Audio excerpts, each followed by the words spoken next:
여러분, 내 자신을 알라. 누가 얘기했습니까? 예, 소크라테스가 했어요? 어떻게 아세요? 어떻게 아십니까? 여러분, 소크라테스가 저술한 책은 하나도 없습니다. 근데 내 자신을 알라라는 이 말을 했다는 것을 누구를 통해서 우리가 아는 줄 아세요? 소크라테스의 제자 플라톤을 통해서 우리는 들었습니다. 플라톤은요, 그의 삶을 통하여, 자기의 삶을 통하여 자기 스승 소크라테스를 드러내는 삶을 살았어요. 소크라테스의 사상이 뭔가, 철학이 뭔가, 그가 어떤 말을 했는가를 많은 사람들에게 알리는데 그의 삶을 헌신했습니다. 그래서 사실 이 플라톤은요, 아테네의 귀족 청년으로 외모도 뛰어난 사람이었고 운동도 잘하는, 요즘 젊은 사람들이 말하는 소위 엄친아였어요. 엄친아. 여러분, 엄친아 아세요? 엄친아는요, 엄마 친구 아들입니다. 항상 엄마 친구 아들은 다 잘해. 그렇잖아요. 엄마가 아유, 아무개 내 친구 아들 걔는 공부도 잘하고 뭐도 잘하고. 지금 이 플라톤이 바로 엄친아였어요. 그만큼 모든 일에 아주 뛰어난 그런 사람이었습니다. 그런데 20세 초반에 소크라테스를 만납니다. 그리고 그의 철학에 빠지고 그의 제자가 됩니다. 소크라테스를 사랑하게 되었어요. 여러분, 플라토닉 러브라고 아십니까? 플라토닉 러브 들어보셨어요? 반응을 좀 해주세요. 들어보셨죠? 네, 플라토닉 러브. 이것은 이성적 간의 어떤 육체적 사랑이 아니라 정신적, 순수한 정신적 사랑. 네, 그것을 바로 플라토닉 러브라고 합니다. 바로 이 플라토닉 러브가 바로 플라톤의 사랑에서 나온 거예요. 플라톤의 자기 스승 소크라테스를 향한 사랑. 그래서 이 플라토닉 러브라는 말이 나왔습니다. 그만큼 소크라테스를 너무너무 좋아했고, 소크라테스의 철학을 너무 좋아했고, 또 그 철학을 많은 사람들에게 알리기를 몸부림쳤던 사람이 바로 이 플라톤입니다. 그래서 플라톤의 책을 보면요, 소크라테스를 소개하는 그 책을 보면 소크라테스를 꼭 만나고 싶어요. 진짜 이렇게 말했는지, 소크라테스 진짜 내 자신을 알라라고 얘기했는지, 우리가 잘 알고 있는 대화법, 삼파술, 다 이것이 바로 플라톤에서 나왔어요. 소크라테스가 그렇게 했다는 거예요. 그래서 그런 제자로서 스승의 가르침과 삶을 드러내는 삶을 평생 살았습니다. 제가 오래전에 읽었던 책인데 후안 카르로스 오르티스라는 목사님이 계세요. 네, 이분이 쓴 책 제자입니까? 라는 책이 있습니다. 오래전에 읽었던 책인데 제가 이번에 설교를 준비하면서 이번에 제목을 제자입니까? 라고 제가 설교 제목을 정했습니다. 제가 이 설교를 준비하면서 이번 주에 이 책을 한 번 더 읽었습니다. 그런데 이 책 서문에 이런 말이 있습니다. 이 목사님이 100몇 명 되는 교회에 부임을 해서 목회를 2년 만에 600명으로 성장시켰습니다. 교회를. 그래서 많은 사람들이 와우, 후안 목사님 당신 참 대단하십니다. 어떻게 이렇게 200명도 안 되는 교인을 600명으로 성장했습니까? 2년 만에. 그래서 많은 사람들이 칭찬을 하고 참 이렇게 대단한 사람으로 이렇게 인정을 했어요. 그래서 자기도 우쭐우쭐하는 마음이 있었어요. 어느 날 하나님께서 강한 성령의 마음에 주셔서 내가 기도를 해야겠다 해서 기도원에 올라가서 기도를 하는데 성령께서 이렇게 말씀하세요. 제가 그걸 이 책 서문에다 썼습니다. 너는 잘하고 있는가? 내가 교인 수를 200명에서 600명으로 늘렸다고 해서 내가 잘하고 있다고 착각하는 모양인데 그것은 자라나는 것이 아니라 네가 살쪄가고 있는 것이다. 저는 이 글을 보면서 저도 마음에 도전을 받았습니다. 정말 나는 잘하고 있는가? 나는 목회자로서 정말 잘하고 있는가? 우리 교인들이 정말 제가 처음 왔을 때 19년 전에 18명, 19명, 20명에서 이렇게 교인들이 많이 성장했어요. 그러면 이렇게 성장했다고 해서, 우리 교회가 성장했다고 해서, 허성현 목사가 이렇게 열심히 해서 나름대로 사람 숫자를 늘렸다고 해서 나는 정말 잘하고 있는가? 하나님이 제게 해주시는 말씀 같았어요. 여러분, 우리 교회가 정말 잘하고 있습니까? 정말 잘하고 있습니까? 그냥 숫자만 늘어나는 거 아닙니까? 어쩌면 살만 찌는 거 아닙니까? 살만 찌면요, 비만에 걸리게 되고 각종 질병에 걸리게 되고 결국에는 심각한 질병 가운데 빠지게 됩니다. 병들게 됩니다. 우리 각자는 어떻습니까? 여러분들은 정말 신앙생활 지금까지 오래 하면서 뭐 1년, 2년 하신 분도 계시지만 10년, 20년 하신 분도 계실 거예요. 여러분 정말 잘하고 있습니까? 내 스스로 한번 물어보세요. 여러분 정말 잘하고 있습니까? 목회를 하면서 저는 세 종류의 사람들을 봅니다. 교회 안에서 그냥 교인이 있습니다. 교인. 영어로 말하면 철치고어예요. 철치고어. 기독교 종교인입니다. 불교인, 유교인, 이슬람교인 이것이 그냥 기독교인이에요. 그냥 교회에 나와요. 절기되면 나름대로 나와서 그렇게 절기 때 모든 것들을 해요. 그런데 인격적으로 예수님을 만나지 않았어요. 그냥 교회만 다닐 뿐이에요. 기독교 종교 생활만 하는 거예요.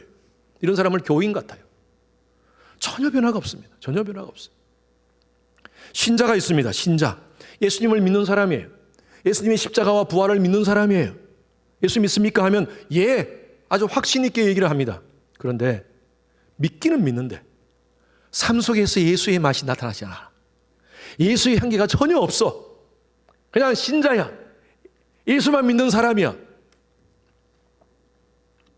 저는요, 저와 여러분들이 교인이나 신자에 머물러 있지 않기를 바랍니다. 성경에 보면 예수님께서 원하는 삶, 하나님의 백성으로서 원하는 삶이 뭐냐? 그것은 바로 제자의 삶입니다. 제자가 뭐냐? 말씀대로 순종하여 그 말씀을 삶 속에서 드러내는 삶. 성경에서 제자라는 헬라어 마세테스라는 단어가 있어요. 마세테스. 이것은 만타노라는 말에서 유래된 건데 이 마세테스는요, 단순히 지식적으로 배우는 사람 아니에요. 서성어를 통해서 단순히 어떤 지식을 배우는 사람이 아닙니다. 서성을 통해 배우고 그 서성의 사상과 가치관을 몸에 담아서 삶 속에서 그렇게 살고 뿐만 아니라 주위의 사람들에게 그 서성의 가치관과 삶을 전하는 사람. 이게 바로 마세테스예요. 저는 저희 교회가 교인만 늘어나는 교회가 아니라 제자가 늘어나는 교회가 되기를 소원합니다. 여러분들에게 질문합니다. 제자입니까? 여러분 내 스스로 한번 질문해 보세요. 나는 정말 제자입니까? 예수님의 그 가르침과 예수님의 삶을 내 삶을 통해서 드러내고 있습니까? 그리고 다른 사람으로 하여금 영향을 받고 있습니까? 다른 사람이 나의 그 이 모습을 영향받고 있게 하는지. 오늘은요, 성교육 삶의 모델 예루살렘 교회에 대해서 한번 묵상해 봅니다. 이 예루살렘 교회는요, 사람들이 마가의 다락방에서 120명의 사람들로 시작했습니다. 예루살렘 교회라고 얘기하지 않지만 예루살렘 지역에 함께 모여서 하나님을 찬양하고 예배했던 사람들이 처음에는 140명 사도들로부터 시작했습니다. 그런데 베드로가 성령 충만함을 받고 하나님 말씀을 선포할 때 수많은 사람들이 예수를 믿기 시작합니다. 그래서 수많은 교인들이 교회로 들어오기 시작했습니다. 3,000명, 5,000명의 사람들이 막 몰려들기 시작했습니다. 숫자가 정확하게는 모르겠지만 엄청난 숫자였을 거예요. 그러다 보니까 교인들은 늘어나는데 교회 안에 갈등과 문제가 생깁니다.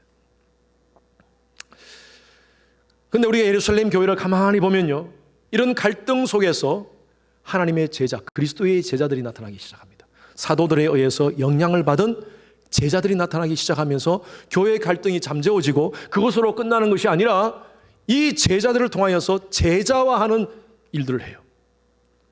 열방으로 그 주위에 있는 사마리아 주위에 있는 나라들에게 복음을 전가하는 그런 역할을 예루살렘 교회가 감당한다는 것입니다. 저는 오늘 이 모델을 보면서 우리 교회가 앞으로 어떻게 가야 될 건지, 우리의 삶은 어떻게 정말 예수를 믿는 제자로서의 삶을 살아야 될 것인지 여러분 스스로 한번 점검하고 결단하는 시간 되기를 주님 이름으로 축원합니다. 첫 번째입니다. 같이 읽습니다. 시작. 갈등 문제를 성숙하게 해결한다. 자, 말씀드린 대로 예루살렘 교회에 다양한 사람들이 모이기 시작하니까요, 교회 안에 갈등이 생깁니다. 자, 6장 1절 같이 읽습니다. 시작. 그때에 제자 크게 읽습니다. 자, 우리 크게 읽읍시다. 시작. 그때에 제자가 더 많아졌는데 헬라파 유대인들이 자기의 과부들이 매일의 구제에 빠짐으로 히브리파 사람을 원망하네. 자, 교회 안에 많은 사람들이 있다 보니까 갈등이 있는데 큰 파가 양파가 있었습니다. 양파. 예. 그래서 두 파가 있었는데 그 파가 어떤 파냐면 예루살렘 안에 원래 본토 안에 살았던 사람들이 있었어요. 그 사람들은 히브리파 유대인입니다. 히브리파. 그 사람들은 다른데 외국에 이민도 가지 않았고 그 자리에서 계속 있었던 사람들이에요. 그런데 과거의 역사를 보면 이 유대 지역에 얼마나 많은 갈등들이 있었습니까? 비극들이 있었잖아요. 그래서 여러 가지 그 문제들을 피하기 위해서 디아스포라 됐습니다. 사람들이 많이 디아스포라. 유대인들이 그 주위의 지역으로 많이 흩어졌습니다. 그래서 그 시간이 지나다 보니까 그 사람들은 그곳에 있다가 그곳에서 자녀를 양육하고 그곳에서 교육을 받았습니다. 그런데 이제 이 예루살렘 지역이 좀 안정이 되다 보니까 역이민을 한 거예요. 이 사람들이. 역이민을 해서 다시 예루살렘으로 돌아와서 지금 거기 있는 히브리파 유대인과 헬라 지역에 살았던 헬라파 유대인들이 같이 살게 되는 겁니다. 교회 안에도 같이 그 두 파가 있었어요. 그런데 교회가 구제를 했습니다. 어떤 사람을 주로 구제했냐면 혼자 사시는 분들, 과부들을 구제를 했습니다. 근데 헬라파 과부들이 자꾸 그 구제에 빠지게 되는 거예요. 그래 헬라파 사람들이 기분이 나쁜 거예요. 아니 우리 쪽에 우리가 다 같이 헌금을 내고 같이 함께 구제를 하는데 아니 히브리파 과부들은 제대로 잘 챙겨 먹고 잘 챙겨주고 근데 헬라파 우리 과부들은 왜 이렇게 잘 안 챙겨주느냐 하는 이런 문제도 갈등이 생기기 시작됐습니다. 여러분 교회에 갈등이 없는 교회가 있을까요? 없을까요? 예? 있어요? 없어요? 여러분 정말 여러분들에게 부탁드립니다. 만약에 여러분들이 문제 없는 교회를 발견했다면 여러분들은 그곳에 가시면 안 됩니다. 왜냐하면요, 여러분들이 그 교회 가자마자 그 교회는 문제 있는 교회가 돼요. 모든 사람은 다 문제가 있어요. 그렇죠? 누구 보면 알 수 있습니까? 저 보면 알 수 있어요? 나 보면 알 수 있죠. 여러분 각자 보면 알 수 있죠? 모든 사람은 다 문제가 있어요. 문제가 있는 사람들에게 모인 공동체가 바로 교회 공동체예요. 근데 이곳에는 여러분 문제가 있기 나름이에요. 당연히. 왜? 문제가 있는 사람들이 모이니까 문제가 있어요. 교회는 완벽한 교회가 아닙니다. 완벽한 교회를 찾으셨습니까? 여러분들이 불완전한 사람이 그곳에 가게 되면요, 그 교회는 여러분 가자마자 불완전한 교회가 돼요. 그 교회 가시면 안 돼요. 그런 교회가 없습니다. 모든 교회는 다 갈등이 있습니다. 다양한 사람들이 모였기 때문에, 다양한 생각을 가지고 다양한 환경에서 자랐던 사람들이기 때문에 갈등이 있게 돼 있어요.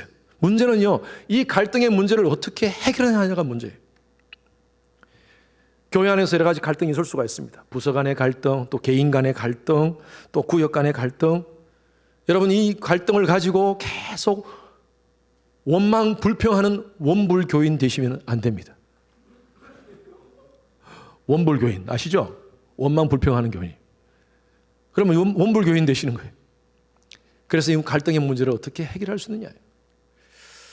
교회는요, 이런 갈등의 문제를 지혜롭게 성경적으로 해결해야지 교회가 성장합니다. 건강해집니다. 대표적으로 우리가 이 성경에 보면 갈등의 문제를 잘 해결한 사람이 나타납니다. 창세기 13장 8절 말씀 보십시오. 다 같이 읽습니다. 시작. 롯에게 이르되 우리는 한 친족이라 너나 내 목자나 내 목자가 서로 다투게 하지 말자. 자, 이 말씀의 배경은 여러분 잘 아실 겁니다. 애굽에 가서 정말 아브라함이 자기 아내를 누이라고 속일 정도로 그렇게 위험 속에 있으면서 나중에는 이 바로가 아브라함에게 엄청난 돈을 줍니다. 재물을 많이 줍니다. 그리고 이 아브라함은요, 그때 함께 내려갔던 롯, 자기 조카에게도 많은 재물을 줍니다. 소와 양을 많이 나눠줬던 것 같아요. 그래서 두 사람이 같이 부자가 되어서 애굽에서 나옵니다. 자, 그러다 보니까 그 당시에는 물이 귀하지 않습니까?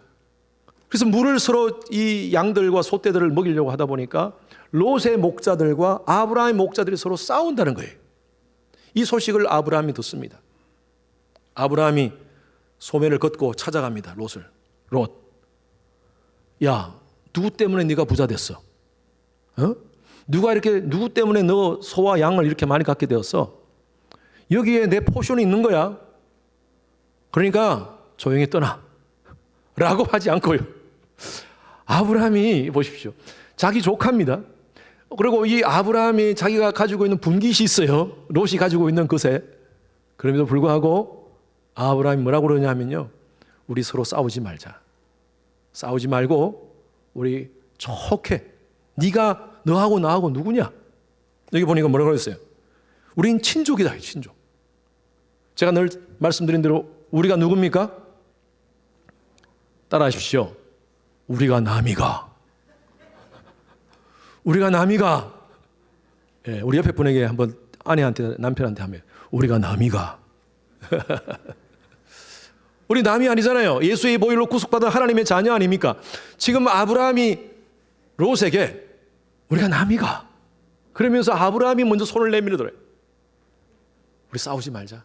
싸우지 말고 아브라함이 그 헤브론 그 광야를 쫙 바라보면서 롯에게 얘기합니다. 네가 우하면 내가 좌할게.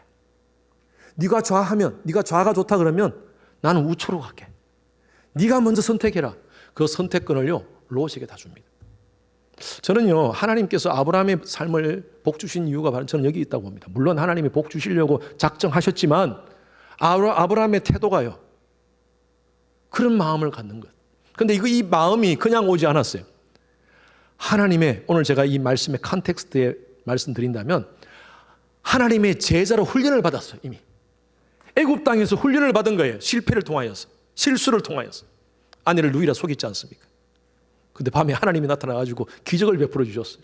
이 하나님의 은혜를 체험하니까요, 아이고 나는 이제 하나님께 완전히 매달린 존재다. 하나님이 완전히 언더 컨트롤 하시는구나. 이걸 확실히 알았어요. 그래서 이렇게 통 큰 마음을 가졌던 것 같아요. 여러분, 갈등이 있으면요 먼저 손 내미십시오. 성도 간에 갈등이 있습니까? 혹시나 뭐 그런 분들이 안 계시겠지만 이런 복도 지나가다가 서로 안 보고 지나가는 사람이 있습니까? 예. 눈을 분명히 마주쳤는데 서로 돌리고 가는 분이 있습니까? 우리 성도님들은 그런 분은 없다고 봅니다. 여러분, 그런 관계가 혹시 되면 불편한 관계가 있으면요 먼저 손 내미세요. 먼저 손 내미세요. 신앙생활 오래 하신 분, 또 나이가 많으신 분들이 먼저 손 내미세요. 부부싸움 했습니까? 오늘 아침에도 여러분 주일 아침에 부부싸움 많이 해요. 찔리는 분들이 좀 있죠. 왜 그런 줄 아세요? 사탄이 공격하는 겁니다. 그래서 혹시 오늘 부부관계 가운데 갈등이 있습니까? 먼저 손 내미세요. 누가 손 내밀어요? 남자가 좀 송이 크니까 남자가 손 내밀어야지. 아니 아내가 좀 그렇게 좀 다 이해하고 좀 손 내밀어야지. 그러지 마시고 누가 손 내밀어요? 내가. 오늘 아침에 제 아내하고 세면대에서 세수를 하면서 찬양을 들었어요. 찬양을 들었는데 송경민 씨 찬양이 이렇게 묶음이 있어가지고 그 찬양을 트는데 아내가 그 화면을 잠깐 보다가 아이고 하면서 갑자기 그 얘기를 하는 거예요. 그래서 제가 뭔데 하면서 제가 보니까 거기에 댓글이 적혀 있어요. 그 찬양 밑에 댓글이 적혀 있는데 초등학교 5학년 아이가 댓글을 적어놨어요. 띄워주세요. 제가 오늘 이걸 캡처해서 왔습니다. 보이십니까? 글자? 예, 여기 보니까 초5입니다. 이 말은 초등학교 5학년이라는 것입니다. 엄마 아빠가 이혼 위기에 처했는데 하나님만 믿겠습니다. 야, 초등학교 아이가요. 하나님만 믿겠습니다. 제발 이혼 안 하게 해주세요. 엄마가 밤마다 안 울게 해주세요. 여러분, 아이의 정말 간절한 기도 같아요. 여기 댓글에 밑에 댓글이 800 몇 개, 884개인가요? 800 몇 개가 달렸어요. 아이를 위로하는 마음으로. 여러분, 부부가 싸우면 가장 큰 피해자가 남편일까요? 아내일까요? 아닙니다. 자식들입니다. 자식들이에요. 자식들. 아이들이 얼마나 불안해하는지, 심리적으로 불안해하는지. 애가 얼마나 불안하기에 정말 엄마 아빠가 싸우는데 하나님께 이것을 기도하겠습니다. 예. 이혼하지 않게 해주세요. 엄마 밤에 울지 않게 해주세요. 그래서 저는 이걸 보면서 그래도 부부싸움 하면요 우리 남편들이 먼저 손 내미세요. 이리 와. 용서할게. 그러지 말고 그러면 그럼 내가 잘못했다는 거야? 이렇게 따지니까 안 되니까 이리 와. 미안해. 속으로는 내가 뭘 잘못했지? 그렇지만 겉으로는 미안해. 이래야지 해결되지. 내가 뭘 잘못했다 이러면 해결이 안 됩니다. 여러분, 우리가 갈등 속에서 우리가 하나님은요, 하나님의 백성들이 서로 화해하기를 원하십니다. 갈등 속에서 하나님께 드려지는 예배 하나님 받지 않겠다고 말씀해 주셨어요. 마태복음 5장 23절 24절 다 같이 시작. 그러므로 예물을 제단에 드리려다가 거기서 내 형제에게 원망 들을 만한 일이 있는 것이 생각나거든 예물을 제단 앞에 두고 먼저 가서 형제와 화목하고 그 후에 와서 예물을 드리라. 하나님이 예물을 드리려다가 내가 아무개하고 김집사 박집사하고 허집사하고 내가 갈등이 있지. 그게 딱 생각이 나면요, 가서 화해하라는 거예요. 그런데 예물을, 하나님 참 지혜로우세요. 예물을 들고 가서 그 사람하고 화해해서 그 예물을 가져와서 하나님께 드리라고 하지 않고 여기 놔둬. 예물은 여기 놔두고. 왜냐하면 갔다가 마음이 바뀔 수가 있으니까. 여기 놔두고 가서 화해하고 요 예물 나한테 드리라. 이렇게 해석하는 게 맞는지 모르겠지만 여러분, 그렇지만 어쨌든 간에 하나님이 예물을 드리는 거, 형제하고 갈등 속에 예물을 드리는 거, 하나님께 예배 드리는 거, 그거 받지 않겠다. 그래서 하나님은 굉장히 중요합니다. 하나님과의 관계, 수직적인 관계, 이 수평적인 관계 속에서 우리가 갈등 만들지 말라는 것입니다. 지혜롭게 해결하라는 거예요. 자, 헬라파 사람들, 이 히브리파 사람들을 원망하니까 이 불똥이 어디로 튀었냐면요, 사도들에게 튀었습니다. 사도행전 4장에 보면 그 당시에 사도들이 복음도 증거하고 말씀도 선포하지만 또 했던 게 뭐냐면요, 그 성도들의 헌금을 관리를 했어요. 소위 말해서 교회 행정적인 일을 다 관리를 한 거예요. 구제하는 것까지 다 사도들이 했습니다. 그러다 보니까 사도들이 본질적인 일, 하나님 말씀을 연구하고 기도하는 일을 소홀히 하게 됐어요.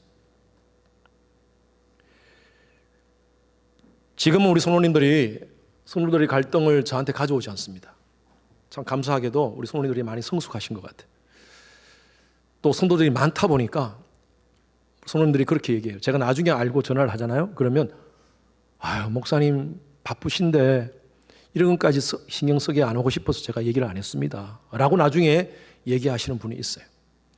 근데 제가 처음 교회를 시작할 때, 우리 주님의 교회를 18년, 19년 전에 시작할 때, 그때는 교인들이 많지 않지 않습니까?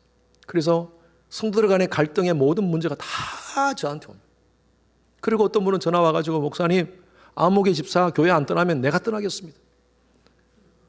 그렇게 협박을 하는데요, 밤에 잠을 못 자는 거예요. 교인들이 얼마 안 되는데 한 가정이 나가게 되면 어떡하나. 잠이 안 오는 거예요. 여러분, 교회는 유기체입니다. 유기체. 그래서 지금도 마찬가지예요. 우리 성도들 가운데 아주 심각한 그런 기도의 제목들이 있으면 저한테 우리 구역장을 통해서 제가 오지 않습니까? 그럼 제가 그걸 위해서 기도해요. 때로는요, 너무 그 가정이 걱정이 돼서 잠이 안 와요. 여러분, 이것이 바로 교회입니다. 교회. 그래서 너무 그렇다 보니까요, 너무 많은 일들이 오다 보니까, 저도 그 당시에 너무 많은 성도들의 갈등 문제가 저한테 다 오다 보니까 기도하고 말씀 묵상하는데 계속 말씀, 성경만 보면 그게 또 생각나는 거예요. 집중을 못 하겠는 거예요. 지금 우리 성도님들이 잘 저한테 이렇게 다 들어오지 않도록 하고 있고, 아마 저는 그렇게 믿어요. 우리 성도님들 간에 갈등이 없는 줄로 저는 믿습니다. 아멘? 저는 없다고 생각해요. 그래서 저한테 안 들어오는 것 같아요. 여러분, 갈등 속에서 누가 잘했는지 잘못했는지 따지지 마십시오. 누가 가해자인지 피해자인지 따지지 마십시오. 그렇게 되면 논쟁이 되고, 따지는 것은 화해가 아닙니다. 내가 다 이해한다. 내가 네가 잘못했지만 내가 용서해 줄게. 아까 그렇게 하면요, 이게 또 싸우는 거예요. 네가 잘못했지만 네가 잘못했지만 내가 용서해 줄게. 이건 뭐예요? 내가 피해자지만 내가 피해자로서 너 가해자를 이해해 줄게. 이렇게 하는 거예요. 아니에요. 상대방은요, 자기가 피해자라고 생각해요. 갈등 속에서는. 그래서 이런 피해자 가해자 따지면 안 됩니다. 그냥 서로 내가 그냥 용서한, 내가 잘못했다. 내가 잘못했다. 여러분, 이렇게 나아가야 돼요. 베드로가 예수님을 3번이나 부인했습니다. 죽기까지 예수님을 따르겠다고 그렇게 외쳤던 베드로가 예수님을 부인하고 도망가 버렸어요. 나중에 예수님께서 찾아오십니다. 갈릴리 바닷가에 찾아오시지 않습니까? 그리고 묻습니다. 너 정말 그럴 수 있나? 너 나를 죽기까지 따르겠다고 얘기하지 않았냐? 그런데 왜 나를 3번이나 부인해? 예수님이 따지지 않았어요. 베드로, 네가 나를 사랑하느냐? 네가 나를 사랑하느냐? 내 양을 먹이라. 다시 한 번 더 베드로에게 사랑을 얘기하고요. 그리고 베드로에게 사명을 인식시켜 주셨어요. 여러분, 그래요. 우리는요, 갈등 속에서 서로 피해자, 가해자를 따지지 맙시다. 교회 안에서 계속 그런 갈등이 계속되면 사탄이 좋은 거예요, 사탄이. 교회를 무너뜨릴 수 있으니까요. 자, 이런 갈등 속에서 교회 안에 제자들이 나타납니다. 그래서 사도들이 그 제자들을 다 불러 모으고 이제 이 사도들이 지금까지 했던 일을 같이 함께 이제 분담을 하기를 원합니다. 우리는 말씀과 기도하는 일에 전무할 테니까 당신들이 좀 교회 일들을 지혜롭게 감당해 주십시오. 자, 2절 3절 말씀 다 같이 읽습니다. 시작. 12사도가 모든 제자를 불러 이르되 우리가 하나님의 말씀을 제쳐놓고 접대를 일삼는 것이 마땅하지 아니하니 형제들아 너희 가운데서 성령과 지혜가 충만하여 칭찬받는 사람 7을 택하라. 우리가 이 일을 그들에게 맡기고. 자, 이렇게 되어 있어요. 여기 보니까 하나님 말씀을 제쳐놓고 접대라는 말이 나옵니다. 접대. 여러분, 이 NIV 성경에 보니까 in order to wait on table이라고 되어 있어요. 여기가 참 재밌는 표현입니다. 여러분, 이 수건을 손에 딱 두르고 식사를 하는 테이블 옆에서 이렇게 딱 서 있는 사람 누굽니까? 예? 2부 때 보니까 웨이터라고 그러는데 웨이터 맞습니다. 기다리는 거죠. 웨이트. 그래서 웨이터라고 하죠. 웨이터. 그래서 기다립니다. 주인이 뭐라고 얘기하는지. 과거에는 종이죠. 종. 이런 역할을 사도가 하지 말고 교회 안에서 성도들을 정말 실제적으로 섬길 수 있는 사람을 찾자. 근데 아무나 찾지 않습니다. 제자들 중에 제자들을 불러 모아놓고 정말 하나님 말씀대로 순종하면서 따라가는 제자들을 불러 모아놓고 그 중에 제자 중에 제자를 뽑습니다. 7제자를 뽑아요. 그걸 우리가 7집사라고 그래요. 여기 접대라는 말이 헬라어로 디아코노스라는 말입니다. 디아코노스. 디아코노스에서 나온 영어가 있습니다. 디아코노스, 디컨이라는 단어예요. 집사라는 뜻이. 우리가 지금 해석하는 집사입니다. 여러분들 다 집사 아닙니까? 우리 대부분 다 우리 성도님들 안수 집사도 계시지만 서리 집사도 집사입니다. 서리 집사는 매년 하나님 앞에 헌신하는 거예요. 내가 교회를 in order to wait on table. 테이블 옆에서 섬기겠습니다. 성도들을 섬기겠습니다. 그런 제자들을 뽑는데 어떤 사람들인가? 이 사람들을 어떤 사람인가? 조건이 있습니다. 이 제자의 조건이 있습니다. 저는 이것이 참 우리에게 주시는 제자로서의 귀한 조건이라고 봅니다. 이게 뭐라고 적혀 있습니까? 성령과 지혜가 충만하여 칭찬받는 사람이에요. 칭찬받는 사람이에요. 칭찬받는 사람인데 성령으로 충만한 사람으로 칭찬받는 사람. 첫 번째는 성령 충만한 사람으로 칭찬받는 사람. 다른 말로 하면 참 신앙적 모델이 되는 사람이에요. 그래서 여러분 교회를 섬기는 자들은 정말 교회 안에서의 제자가 섬겨야 되고요. 제자는요 신앙적으로 칭찬받는 사람이 되어야 됩니다. 아, 내가 기도원에 가서 소나무 뿌리 10뿌리 뽑았어요. 이게 무슨 말인 줄 아십니까? 그만큼 기도 많이 했다는 거예요. 소나무 흔들어 가면서 기도했다는 표현이. 그래서 내가 막 하나님께 계시받고 내가 하나님의 특별한 그런 은사를 가지고 내가 뭘 하고 있으면 자랑하는 사람이 있어요. 그런 사람이 제자일까요? 제자일 수도 있겠죠. 그런데 중요한 것은요, 다른 사람이 이 사람의 신앙에 대해서 인정해 줘야 돼요. 나 혼자 성령 충만하다고 하는 것이 아니라 다른 사람이 야, 이 사람 진짜 성령 충만한 사람이다 라고 인정받을 수 있는 사람. 그런 사람이 바로 제자 중에 제자라는 것입니다. 그래서 신앙적으로 인정받는 사람이. 저는 과거에 요즘은 그렇게 얘기하시는 분이 없는데 과거에 저한테 목사님 저분 때문에 내가 교회 생활 못하겠습니다. 신앙생활 못하겠습니다 하는 그런 분이 있었어요. 근데 그분이 교회 직분자야. 너무 가슴이 아파요. 제가 그런 얘기 들으면 너무 가슴이 아파요. 교회 직분자라고 교회를 섬기더라고 해놨는데 그 사람 때문에 어떤 사람이 은혜를 못 받고 교회를 떠나게 된다면 여러분 얼마나 목회자로서 가슴이 아픕니까? 그래서 여러분 우리 교회의 직분자들은요, 특히 제자 중에 제자입니다. 우리 잔원희 권사님, 안수 집사님, 또 우리 여러분 서리 집사님도 마찬가지입니다. 여러분들은 제자 중에 제자가 되어야 됩니다. 신앙적으로 모델이 되십시오. 저분 보니까 신앙을 배우고 싶다. 저분 보니까 정말 내가 어떻게 신앙해야 될지 알겠다. 그런 모델이 되시길 주님 이름으로 축원합니다. 두 번째로는요, 지혜가 충만하여 인정받는 사람이에요. 지혜가 충만한 사람이에요. 여기서 지혜라는 것은요, 저는 이렇게 봅니다. 사랑과의 관계 속에서 그리스도의 인격을 가진 사람이에요.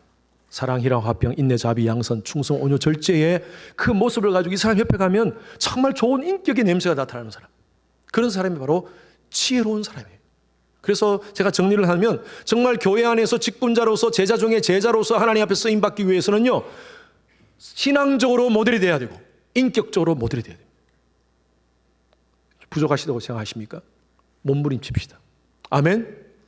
저도 그런 목회자가 되기 위해서 몸부림치고 있습니다. 두 번째입니다. 두 번째는요, 같이 읽습니다. 시작.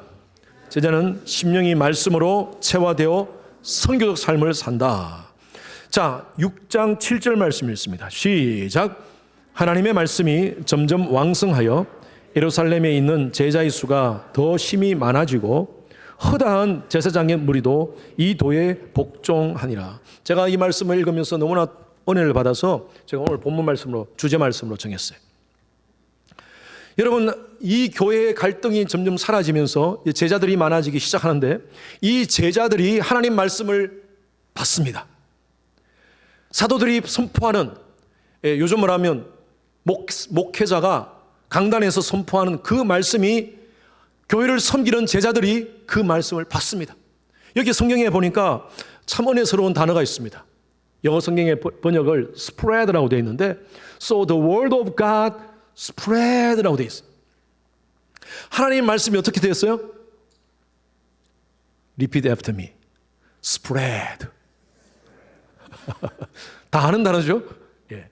하나님 말씀이 확 퍼졌다는 거예요. 마치 우리 이런 물병에다가 잉크 한 방울을 딱 떨어뜨리면 안에서 싹 퍼지잖아요. 하나님 말씀이 떨어지니까요, 이 10년 가운데 체화되어 버려요. 체화라는 말 여러분 아시죠? 몸속에 다 스며들어간 거예요.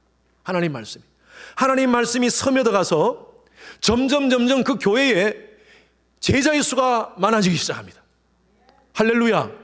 이런 은혜가 우리 교회에 있기를 바랍니다. 예, 여러분, 하나님 말씀이 제가 탁탁탁탁탁 던지는 이 말씀이 여러분 10년 가운데 스프레드 되어서 여러분들의 인격이 변하는 거예요. 여러분 삶의 모습이 변하는 거예요. 할렐루야. 예. 그렇게 해서 그것으로 끝나는 것이 아니에요. 어떻게 합니까? 이 모습을 통하여서 허다한 제사장의 무리도 이 도에 복종한다 그랬어요. 저는 이 말씀이 은혜가스러워요. 여러분, 제사장들이 누굽니까? 절대 변하지 않은 사람이에요. 아주 철저하게 유대교주의적 사고를 가진 사람이에요. 유대교적 편견을 가진 사람들이에요. 정말 바늘 찔러도 피 한 방울 안 나는 사람들입니다. 우리 그런 사람 한 사람 있지 않습니까? 제사장은 아니지만 바리새 중에 바리새인이라고 얘기하는 사람, 가말레일 문화에서 공부했던 사람, 누굽니까? 바울 아닙니까? 바울도 철저하게 유대교적인 그런 사고를 가진 사람이에요. 편견에 사로잡혔던 사람이었어요. 그런데 그가 예수를 만나고 이 도에 빠집니다. 이 도가 뭡니까? 바로 복음이에요. 복음. 하나님 말씀, 이 도가 같은 말씀이에요. 예수님의 십자가와 부활에 대한 도예요. 이 십자가의 도에 빠지게 된 거예요. 사도 바울이 변하지 않습니까? 이 제사장이요, 이 도에 복종했다 그랬어요. 여러분, 이게 참 기가 막힌 일이 벌어졌어요. 절대 바뀌지 않을 사람이 제자들의 모습을 보고, 제자들의 삶의 모습을 보고 이들이 와, 하나님 살아있네, 예수 복음이 진짜 복음이네 라고 그들이 그 복음을 받고 그들도 복종했다는 말씀이에요. 여러분, 사람 잘 변합니까? 안 변합니까? 예. 잘 안 변해요. 진짜 안 변해요. 누구 보면 알 수 있어요? 예? 예수님 보면 알 수 있는 게 아니고 예, 뭐 다 맞습니다. 그런데 누구 보면 알 수 있냐 하면요, 나를 보면 알 수 있어요. 잘 안 변하잖아요. 진짜 잘 안 변하죠. 그런데 여러분 이 자리에 앉아 있는 거 이런 복입니다. 예수님을 믿으시는 분 아멘. 예, 예수님 우리가 정말 자연인으로서 삶을 살다가 복음을 받고 예수님을 믿겠다고 고백한 거, 이거 변한 겁니다. 이건 기적이에요. 기적 중에 기적이에요. 저는요, 사람 변하는 게 홍해가 갈라지는 것보다 더 큰 기적입니다. 저는 목회하면서 수많은 기적을 봤습니다. 많은 사람이 복음을 받고 절대 안 변할 남편, 목사님 이 사람 진짜 안 변해요. 근데 그 남편이 변해요. 절대 안 변할 내 아내, 정말 교회 가자 해도 그렇게 안 가는 아내가 어느 날 변했어요. 와우. 그래서 여러분들 절대 포기하지 마십시오. 여러분들이 복음을 전할 대상을 정해놓고 기도하면서 하나님 앞에 제자의 삶을 산다면요, 하나님께서 여러분들을 통하여서 그 사람을 변하게 하게 할 줄로 믿습니다. 제가 늘 말씀드리잖아요. 세상 사람들은 성경 읽지 않습니다. 왜? 하나님 자체를 믿지 않고 성경 자체를 하나님의 말씀으로 인정하지 않으니까요. 그런데 그들은 성경을 읽지 않지만 그들은 우리의 삶을 읽고 있어요. 예수 믿는 사람이 어떻게 사는가 보자. 예수 믿는 사람이 어떻게 사는가 보자. 남편이 아내의 모습을 보고, 아내가 남편의 모습을 보고, 또 부모님이 여러분들 자녀가 복음 안에서 사는 모습을 보고 변하는 가정들이 있어요. 지금 한국에 가서 우리 자매님들 또 형제님들 많은 분들이 가서 지금 전도하고 있어요. 이번에 미셔널 라이프를 산다고 해서 한국에 다 가신 목적이 선교사로 갔어요. 지금 한국 방문이 선교사로 간 거예요. 그래가지고 목사님 우리 이번에 가서 꼭 아버지에게 전도할 수 있도록, 우리 누나에게 전도할 수 있도록 목사님 꼭 기도해 주십시오 하고 가셨어요. 네. 좋은 소식을, 성전고를 가지고 돌아오신 분도 있는가 하면 한국에서 여전히 있으면서 아버지 정말 전도 안 된다고 그렇게 하신 분도 계세요. 쉽지 않습니다. 우리 아프리카를 위해서 기도할 수 있고요, 멕시코 단기 선교 가가지고 그들에게 예수 얘기할 수 있어요. 그런데 가장 가까이 있는 우리 부모님에게 예수 얘기한다는 게 쉽지가 않아요. 그런데 방법이 있습니다. 우리가 예수의 제자로 사는 거예요. 우리가 예수 안에서, 복음 안에서 변화된 모습을 보여주는 거예요. 그러면요, 변하는 역사가 일어나게 될 줄로 믿습니다. 지금 여기가 그랬잖아요. 지금 제자들의 수가 더해지면서 제사장들이 그들의 모습을 보고 그 도에 복종하게 됐잖아요. 이런 역사가 여러분 가정에 일어나기를 주님 이름으로 축원합니다. 마태복음 28장 18절 19절 말씀 우리 크게 읽습니다. 시작. 예수께서 나와 말씀하여 이르시되 하늘과 땅의 모든 권세를 내게 주셨으니 그러므로 너희는 가서 모든 민족을 제자로 삼아 아버지와 아들과 성령의 이름으로 세례를 베풀고, 자 따라하십시오. 제자 되어 제자 삼자. 예수님께서 말씀하세요. 누구에게 하신 말씀입니까? 제자들에게 하신 말씀이에요. 제자들에게, 예수님의 제자들에게 하신 말씀이에요. 예수님께서 하늘과 땅의 모든 권세를 하나님께서 내게 주셨다. 이제 나는 이 권세를 너희들에게 주겠다. 여러분 이 권세가 뭘까요? 어제 우리 선교사님이 어제 비전 예배 때 잘 설명해 주셨는데, 이 권세는요, 기억나십니까? 어제 오신 분들, 천국 문을 여는 열쇠예요. 여러분 우리는 예수님을 통해서 천국 문을 열었습니다. 할렐루야. 마찬가지로 이 열쇠를요, 예수님께서 우리에게 주신 거예요. 그리고 우리가 이 열쇠를 가지고 다가가서 열면 열리게 되는 거예요. 가만히 들고 가만히 있으면 안 열리게 되는 거예요. 여러분 부모님 아직도 예수를 믿지 않은 부모님에게 다가가서 이 천국 열쇠를 여러분 그들에게 복음을 전가하고 열면 그들도 천국도 가는 거예요. 근데 가만히 듣고 있으면요, nothing happen. 여러분 친척들, 내가 만나는 모든 사람들, 여러분 이 천국 열쇠를 우리에게 주셨어요. 하나님 예수님의 제자들에게 주셨고 그 제자는 오늘날 교회입니다. 저와 여러분들에게 주셨어요. 그래서 교회가 이 미셔널 라이프를 살아가는 것은 이건 옵션이 아닙니다. 맨드토리입니다. 그래서 제가 이렇게 강조하는 거예요. 우리가 미셔널 철치가 되고 미셔널 라이프를 살자는 거예요. 오늘 우리 교회 제자들이 참 많습니다. 힘들고 어려운 분들 돌아다니면서 그들에게 예수님 얘기하고 복음 얘기하고 정말 예수 사랑을 직접 전하면서 그들로 하여금 삶을 통하여, 제자의 삶을 통하여 그들로 하여금 감동하게 해서 예수를 만나게 하는 분들이 계세요. 너무너무 감사해요. 힘들고 어렵지만, 여러 가지 상황이 힘들지만 그래도 단기 선교를 통하여서 가서 복음을 전가하고 오시는 예수의 제자들이 있습니다. 직장생활 정말 억울하고 힘들지만 예수 믿는 자로서 하나님의 자녀의 명예를 지키고 순결하고 정결한 거룩한 삶을 살기 위해서 몸부림치는 우리 성도님들이 계십니다. 얼마나 감사한지. 비즈니스를 하면서, 식당을 운영하면서 정직하고 바르고 거룩하고 순결하게 그렇게 운영하기 위해서 손해보면서도 그렇게 운영하시는 분들이 계세요. 저는요, 우리 교회 성도님들 삶을 보면서 너무너무 감동을 받습니다. 제자로서의 삶을 살아가는 모습 너무 감사합니다. 여러분, 그렇게 삽시다. 여러분 스스로에게 질문하십시오. 나는 교인인가? 아니면 제자인가? 단순한 교인이 아닌, 종교인이 아닌 제자의 삶을 사시는 여러분 되시길 주님의 이름으로 축원합니다. 교회를 섬기면서 갈등이 있으면 서로 해결하십시오.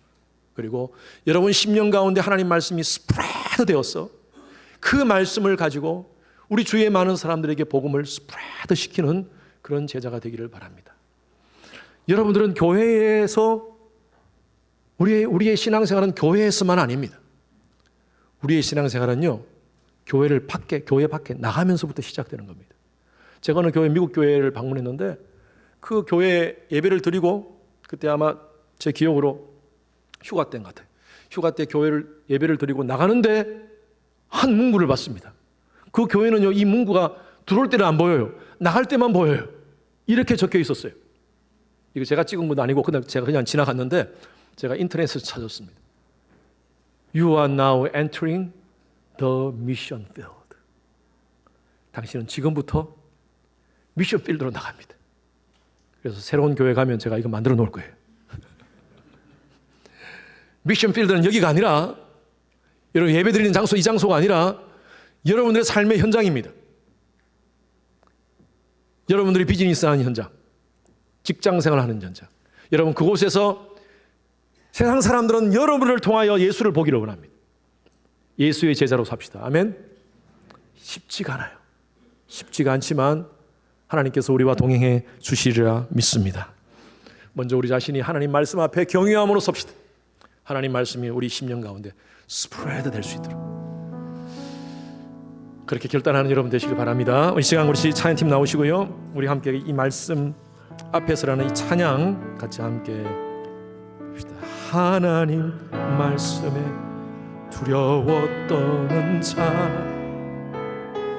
그 말씀에